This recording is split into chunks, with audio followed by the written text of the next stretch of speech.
Reporters looking at latest polling numbers for US President Joe Biden. His approval rating has stayed close to the lowest level of his presidency this week, further signalling bleak changes for his Democratic Party in the upcoming November 8th midterm election.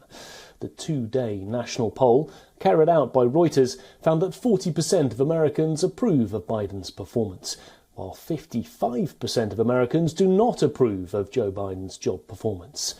Taking office in January 2021, in the middle of the COVID-19 pandemic, Biden's term has been marked by the economic scars of the global health crisis, including soaring inflation.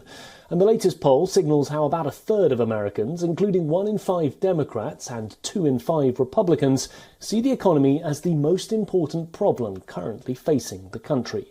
The other issues concerning Americans are crime rates, the healthcare system, immigration, abortion rights, and inequality. Well, let's return to Susan in New York City to get more on this one. Not great news for President Biden here, Susan. Less than a month until the midterms. What does this all mean for the Democratic Party?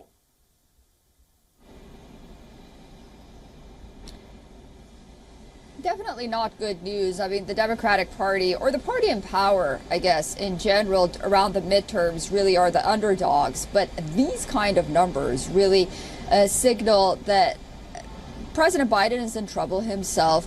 The Democrats are, for the most part, doing a lot better than many anticipated, at least according to polls in the midterms right now in many states. Some attribute that to the fact that more Democrats respond to polls, and because Democrats are spending a lot more in their campaigns. But on the other hand, you know, as you mentioned, the issue of abortion and equality in some states have managed to garner support and bypass the issue of inflation and crime for the most part. But ultimately, you know, when it comes down to it, we see among independents and Republicans and most Democrats that, you know, aren't really responding to polls, but are talking to their neighbors, or they're talking to, for example, others. They're saying that, you know, putting food on their table or pumping gas into their cars,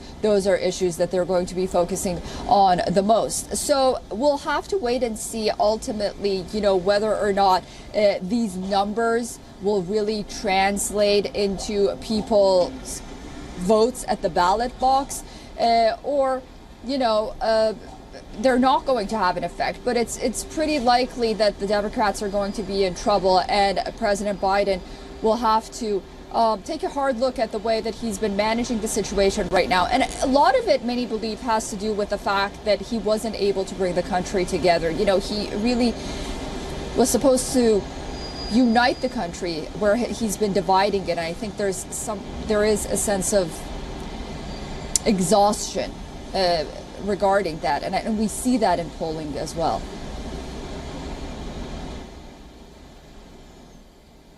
Susan, thank you. That was Susan Tarani joining us live from New York City.